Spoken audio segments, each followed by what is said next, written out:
Hi friends, welcome to our channel SASI ఇంటి వంట.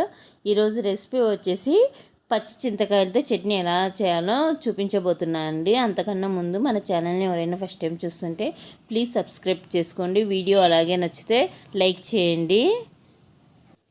Taste అయితే సూపర్ ఉంటుందండి. తయారు చేసుకునే విధానం తెలుసుకుందామా. ముందుగా స్టవ్ మీద ఒక పెన్నం పెట్టుకోవాలండి. పెన్నం పెట్టుకుని అందులో ఒక మీడియం సైజు ఉల్లిపాయలు ఒక 4 కట్ చేశానండి. కట్ చేసి వేసుకున్నాను. పచ్చిమిరపకాయలు వేసుకున్నాను. ఒక 10 పచ్చిమిరపకాయలు వేసుకొని ఒక కప్పు చింతకాయలు వేసుకున్నానండి. ఒక టమోటా కట్ చేసి వేసుకున్నాను. టమోటా వేసుకోవడం వల్ల టేస్ట్ అనేది చాలా బాగుంటుంది. అలాగే 2 టేబుల్ స్పూన్ ఆయిల్ వేసుకున్నాను. వేసుకున్న తర్వాత ఒకసారి కలుపుకోవాలండి.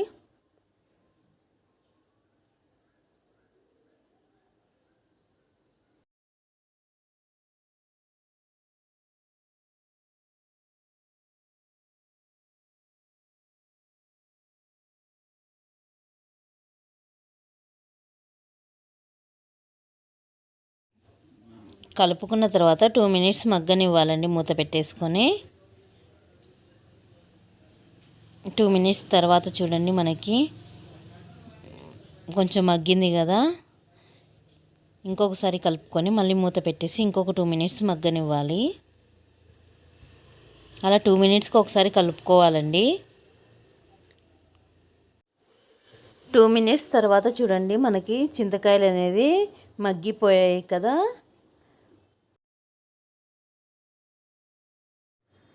ఇప్పుడు కలుపుకుంటూ వీటిని ఫ్రై చేసుకోవాలి.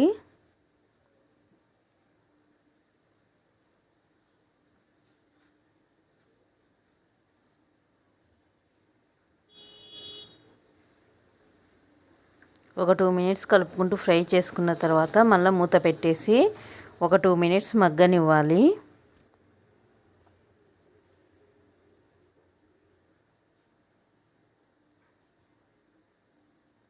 టూ మినిట్స్ తర్వాత చూడండి, మనకి మగ్గిపోయింది కదా.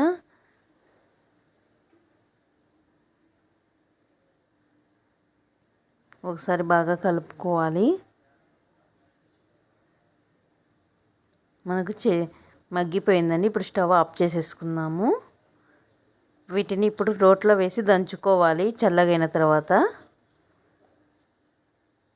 చూడండి, ఇప్పుడు రోట్లో వేసేసుకుంటున్నాను మొత్తం నేను.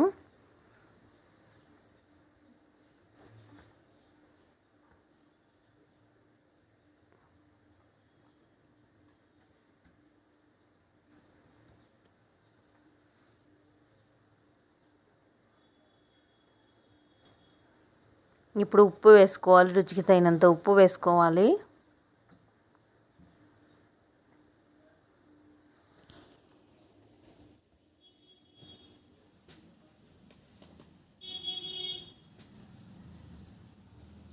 ఉప్పు వేసుకొని దంచుకోవాలండి. చాలా అంటే చాలా టేస్టీగా ఉంటుందని, నోటికైతే చాలా రుచిగా అనిపిస్తుంది. కారం కారంగా, పుల్లగా నోటికి చాలా బాగుంటుంది. ఒకసారి మీరు ఇలా ట్రై చేయండి.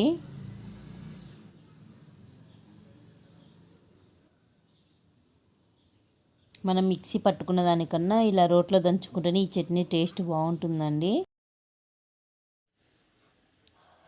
ఈ చట్నీని మెత్తగా దంచుకోకూడదండి, కచ్చా పచ్చగానే దంచుకోవాలి.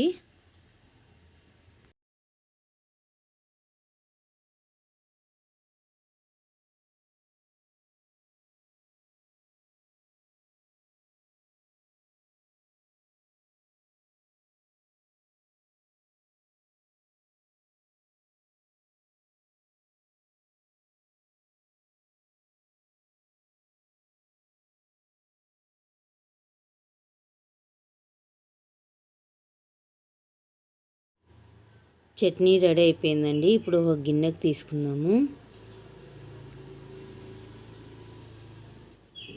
ఇది ఇలా ఉండాలండి, మరీ మెత్తగా కాకుండా కచ్చపచ్చగానే ఉంటేనే బాగుంటుంది చట్నీ. ఇప్పుడు గిన్నెకి తీసేసుకుందాము. ఈ వీడియో మీకు నచ్చినట్లయితే లైక్ చేయండి, షేర్ చేయండి, కామెంట్ చేయండి, సబ్స్క్రైబ్ చేసుకోవడం మాత్రం మర్చిపోవద్దు.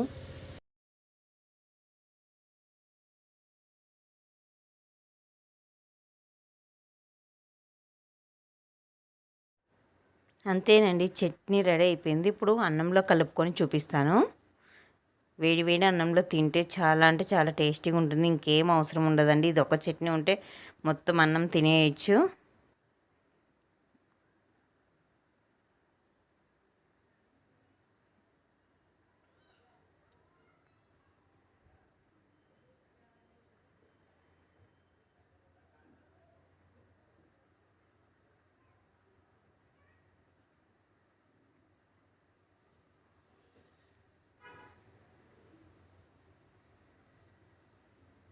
చూడండి, ఆ ఉల్లిపాయ ముక్కలు అలా కనిపిస్తుంటే తింటే చాలా అంటే చాలా మజా వస్తుందండి. చాలా అంటే చాలా బాగుంది. మీరు కూడా ట్రై చేసి కామెంట్ చేయండి. Thank you for watching.